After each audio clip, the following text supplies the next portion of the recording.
দর্শক, এই মুহূর্তে আমি আছি মৎস্য ভবন থেকে প্রেস ক্লাব যাওয়ার অভিমুখে।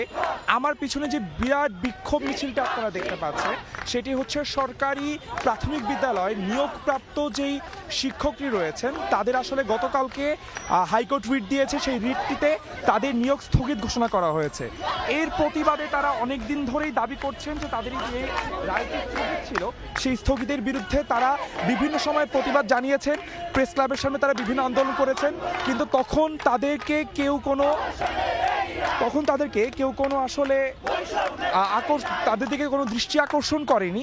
কিন্তু এই মুহূর্তে তারা যখন আজকে প্রেস ক্লাবের সামনে আন্দোলন করছিল এবং তারা 3টা থেকে 3:30টার সময় যমুনার সামনে এসে শান্তিপূর্ণ অবস্থান করে বলে তারা দাবি করেন, অপরদিকে ঠিক সেই সময় পুলিশ তাদেরকে ছত্রভঙ্গ করতে যমুনার সামনে থেকে তাদেরকে সরিয়ে দিতে এক ধরনের লাঠিচার্জ করে এবং বিক্ষোভকারী এবং পুলিশের সাথে এক ধরনের মুখোমুখি সংঘর্ষ হয়।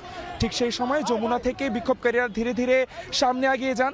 তারা প্রথমে হোটেল ইন্টারকন্টিনেন্টালের পাশে রাস্তায় বসে পড়েন এবং এরপরে তাদেরকে পিছন থেকে পুলিশ, আপনারা দেখতে পাচ্ছেন মিছিলের পিছনে বিরাট বড় একটি জলকামান রয়েছে, এই জলকামান দিয়েই প্রথমে তাদেরকে ছত্রভঙ্গ করা হয়। তারপর তাদেরকে এক ধরনের চাপে ফেলে প্রেস ক্লাবের দিকে নিয়ে আসা হয়। পুলিশ দাবি করছে, তাদের সাথে কথা বলছে, পুলিশ বারবার বলছে আপনারা শান্তিপূর্ণভাবে আপনাদের দাবি দাওয়া জানান, রবিবার আপনাদের মধ্যে থেকে কোনো প্রতিনিধি আসুক, তারা আমাদের সাথে কথা বলুক, তারা কর্তৃপক্ষের সাথে কথা বলুক।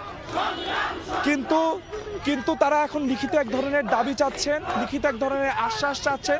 এই মুহূর্তে তারা বলছেন তারা প্রেস ক্লাবে আন্দোলন চালিয়ে যাবে এবং রবিবারের জন্য তারা অপেক্ষা করবেন। জি, এই ছিল আমার কাছে সর্বশেষ তথ্য প্রাথমিক বিদ্যালয়ের নিয়োগপ্রাপ্ত শিক্ষকদের বিক্ষোভ মিছিল থেকে।